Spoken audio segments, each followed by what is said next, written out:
going on, everybody, and welcome back to Frankie's Aquatics right here on the wonderful platform that is Tia. It's your channel now, Tia. Take it away. What do you want to tell the people? What do you want to tell the people? Nothing? No? Okay. So welcome back to my YouTube channel. I hope you've all had an interesting week. Mine has been a little bit crazy, to say the very least. I had something crop up which kind of thrown everything on top of its head. So I'm behind on absolutely everything. It was something that was unforeseen. And it's just completely turned everything upside down. So my emails are behind, my messages are behind, everything in between has just kind of gone. It's all been a little bit crazy ever since. So if you have messaged me or you've emailed me, contacted me on social media, I'm not ignoring you. I will get around to reading and replying to each and every one of you, as I absolutely pride myself on. So just bear with me, I will get there, I promise. So we'll start this video on a very, very positive note and say thank you all very, very much. We have done it. We've finally reached 1,000 subscribers. I think I'm currently sat at 1,040 subscribers, which is quite nice. I'm not going to lie, it's great because it just shows that the hard work's paying off. And it shows that thankfully I've got an audience in you guys that I can obviously talk to. You get my content, you enjoy my content, or at least the majority of you enjoy the content. You get the humour that comes with it, and hopefully I'm helping you learn something about the hobby as we go. It's all about learning, that's what it's all about. I'm still constantly learning. I love the fact that this hobby continuously evolves and grows and gets bigger and better. And I'm really, really proud and completely honoured and humbled by all of you that continue to support me. So thank you all so very, very much. When you get to 1,000 subscribers, it unlocks a lot of things behind the scenes. So it'll open a community tab. Flea over here. You got fleas. It'll open a community tab where people can where people can communicate. I'm no good at this today, am I? Where people can contribute and add their 2 pennies in regards to future content. I'll get there. I will get there. And yeah, it opens up a lot of doors. Now, I was hoping to reach the monetization stage when we hit 1,000 subscribers. I thought that's kind of all it needed. You hit that 1,000 mark and you can monetize your videos, which basically you won't bring an absolute fortune into the channel, but basically I'll chuck an advert out at the beginning of my videos, and then I earn a very small percentage of revenue from those adverts. And then it can go back into the channel. So for example, as you can probably tell, it's a little bit grim and grey today, because unfortunately I'm still relying on natural light. So my first investment, there's 2 things I really want to get. A new tripod. Well, I've got this tripod, it's still a little bit short, so I need quite a tall tripod, and not a kitchen table and a tripod. And the second thing I want to buy is one of those circle lights that you use, so I don't have to rely on natural lighting, because sometimes I get the real itch to obviously make a video, and I kind of get put off because I set my equipment up and I get all ready, and I'm all ready for it. I've got all these ideas in my head, but I try to record them and the lighting is just so bad. I'm not even joking, I must have scrapped about 4 videos worth of content just by the lighting being so bad. Yeah, it's not ideal. So I would like a little circle light. I don't think they're very expensive. They retail about 20 quid. I'm just going to get one of those when I get my revenue coming through, and I'll plonk it behind my camera, and it's going to provide natural light so I can record whenever I fancy it. So that is the plan, Batman. Oh yes, it is. Batman. Now this week's video is going to be an update video. I get these, the ones that get requested the most. Everyone asks how the axolotls are doing, how the breeding project's going, how's the equipment, how's this, how's that, how's A, how's Z, and everything in between. So every now and again I'm just going to chuck an update video out there. A lot has actually happened. A lot of things has happened. I need to try and remember what has happened to actually project that over to you guys. So without further ado, we're going to get cracking with today's video, which is an update video. So yeah, I've just said that, so let's just go. So as you can probably tell, there's been a bit of a switch around here. So originally, the 2 golds, which are now the golden albinos, which are currently there, used to be up there. They've had an upgrade to this one as they're growing out. The 2 chaps that used to be in here, I thought originally were a male and a female. They were Buddy and Flixel. They turned out to both be male. So the plan of action was to have a female in there with Pixel and then a male in there with Flick. Since we can see, Flixel is still merrily, happily on her own. And over here, Daddy has now had his two little bundles of joy, shall we say, share his tank with him. It's gone really, really well. I'm really happy with it. Flick seems very happy, proud as punch. I did put a picture on Instagram of him posing with his two sons, and it was so beautiful. So these are both his, both male. Flixel is there, he's the Lucy behind, and then Buddy is at the back. He loves sitting on top of that filter. It's his favourite little hangout, he loves it. And as you've probably noticed, there is a considerable change in regard to the tanks themselves as well. So you've probably noticed that all the tanks now do have polystyrene underneath. This is because the property that I live in does unfortunately have wooden floors. There's nothing more I can do to change that. Which obviously going to have a slight lean every now and again. Unfortunately, one rack seems to be okay, and the second rack does have ever such a slight lean. So I contacted a couple of friends in the hobby. Alan from Aquatics, he helped me out considerably with this, and he recommended that I place some polystyrene underneath the tanks just to help balance out and cushion any kind of lean, so it's not stressing the glass. I've since done that, and it has corrected the lean quite a bit, to be honest with you. And in the process of doing that, that meant emptying all the tanks pretty much to complete empty, and then moving them, putting the polystyrene on them, and then replacing the tanks back onto the shelves. Yeah, it was quite the job, to be quite honest with you. So what I did while I was doing that, I thought it might be a good idea to then switch things up. So everyone's going to have a move around anyway. So I just did the move around. So let me show you who is who and where is where. So at the top here, this is the grow out tank. It now contains my fancy babies. So this is the melanoid batch that I've been raising from Bristol Axolotl. So this includes some albinos, some copper melanoids, some dark melanoids, all sorts. It's a selection box of awesome, let's put it that way. I'm not overly happy with this tank. I mean, this is just a grow out tank. You can tell it's only, I think it's about 60 litre, 70 litre. It's not a huge tank, but it is just for the babies to grow out in, and as soon as they grow out they go into the relevant tanks from there. Yeah, so basically there's sand in here at the moment. I'm quite happy to have sand in my aquariums as long as it's of a fine substance, because they do look rather snazzy on it. You can't really argue the toss on that one. The only problem I find with it is, on doing that, is you have to obviously feed these quite around the clock because they're still quite small. So they're eating quite a lot of bloodworm, and with that I obviously have to mow out any uneaten food and obviously poop as and when it arrives. Now that's alright, it's not a massive task to do, but as you can imagine, there's a lot of mouths to feed in there and a lot of poop coming out the other end too, it can be quite tricky to do it on sand. So I'm in the process of siphoning this out and doing water changes every other day. Obviously it's filtered, the water is lovely, keep on top of that, a little bit obsessed with that as you do. But I'm just siphoning out the sand as I go really, rather than empty the whole tank to get the sand out. Every now and again when I do a water change, I'll pull out a percentage of the sand as well. And then hopefully that, within the next couple of water changes, will be a bottomless tank again. Will I do the same with the other tanks? Probably so. I'm a bit of a sucker for it, to be honest. Again, this will be all custom made tanks soon enough anyway. But for now, that is the tanks that are downstairs. So let's go upstairs and have a look. I'll have a look.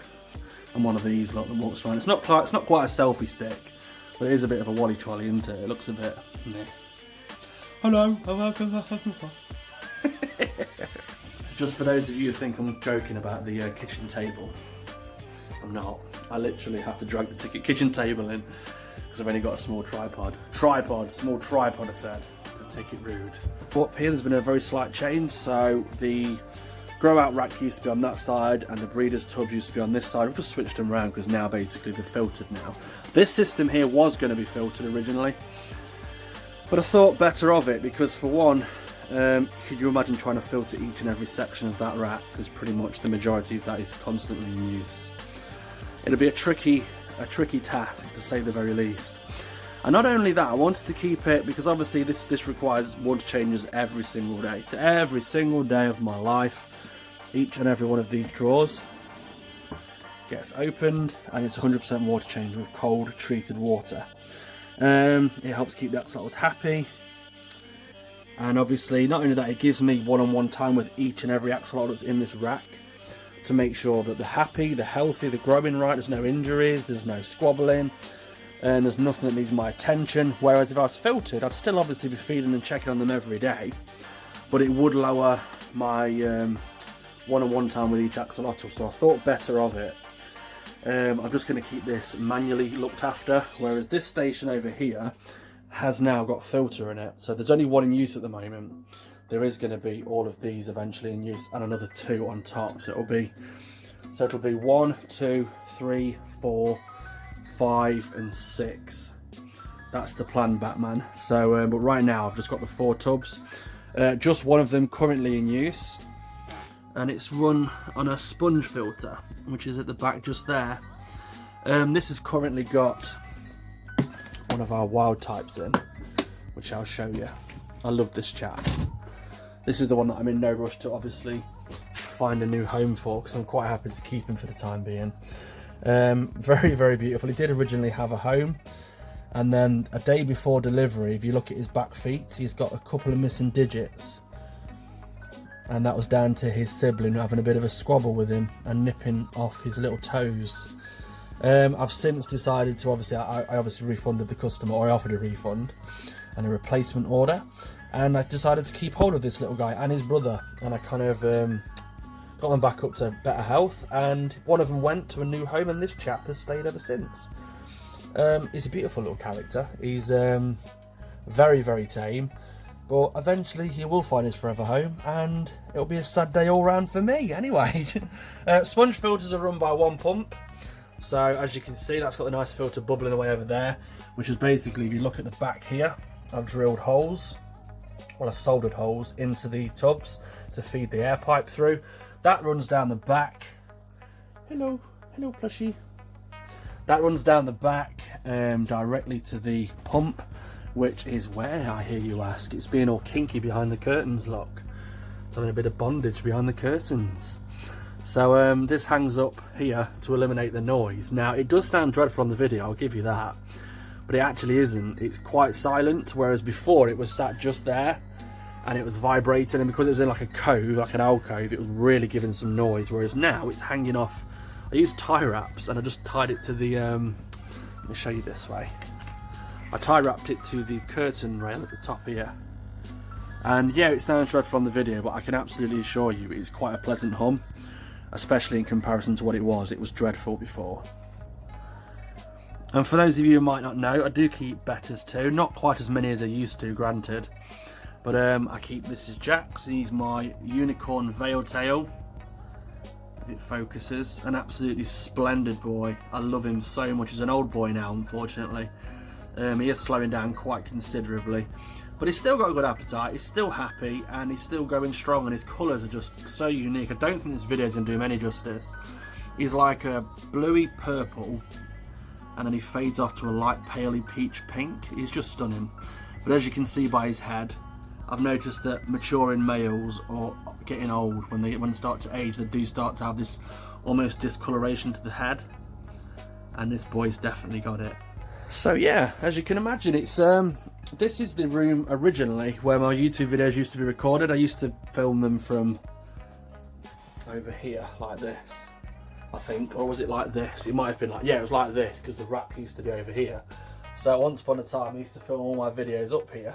I found it a little bit easy because a lot more natural light. I've got 2 windows in this room. I've got one here and I've got one over there, and I just find it a lot more easier. Whereas since I've had the majority of most of my actual tanks are now downstairs, and this is where the babies grow out.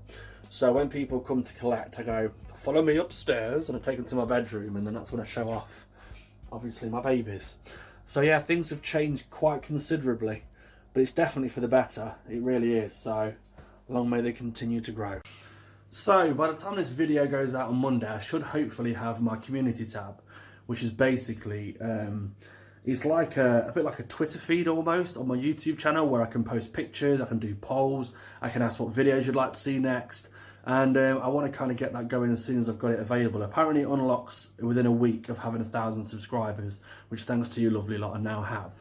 So I'll start it up in there to check the feed, and if it's there and it's able, there'll be a vote on what to see for next week's video. So we'll do that each week, or most weeks, to kind of like work out what you guys want to see. Got loads of ideas, I got loads of suggestions from a lot of you, but we'll put it to you guys and you can actually vote on next week's video, so have a look if you haven't done so already. Also as well, apparently you need to have 1,000 subscribers and so many hours worth of watch time. So if you haven't already, please watch my videos all the way through and help me get there a little bit quicker. And then also share it around on the internet. If you've got a friend that likes axolotls, or you think it might be useful to somebody, please, can I advise that you share it with them too. It does help me reach that goal a little bit quicker. and then we can finally monetize this channel. So thank you all very much for your continued support. I've also learnt as well that not many of the people that watch my videos are actually subscribers. So we have, I think it's a 40% are subscribers and 60% aren't. So that's pretty interesting. So if you haven't subscribed, please just hit that button. Give it a little punch. And it'll basically inform you when I upload my new stuff. So yeah, why would you? To be fair, I'm terribly guilty of this myself in the past. I have watched YouTubers for many, many years and then suddenly realised that I'm not subscribed to them. I think it's because how convenient YouTube's become, to be honest. Because now on YouTube, if you watch a certain genre of video, it'll chuck recommendations out to you. Now, most of the people I watch will happily pop up continuously in my recommendations, so I don't need to go searching for them as such. And one day I sat there, I was watching this guy and he was saying, oh, please subscribe to my channel, I only need so many more subscribers to hit whatever milestone he was chasing. And I was like, I've watched this guy for about 2 years now, great. Clicked on his profile on his channel and I hadn't subscribed to him. I've been watching his stuff for years and never subscribed. But yeah, if you haven't done so already, do hit the subscribe button because it does really help out the channel. It helps grow, it helps progress, and it helps slowly but surely, it helps my content reach a wider audience. So do hit the button if you haven't done already. So that's this week's video wrapped up in a nutshell. If you haven't done so already, please be sure to hit the like button. Also hit the subscribe button, and I'll see you all next week. If you wonder what the camera angle is all about, as you can see, I've just kind of put my equipment away. And then I kind of realised I hadn't done an outro. So I'm just doing it by hand. I'm winging it. I'm winging it this week. Have a good one, and I'll see you all next week. Doo-doo.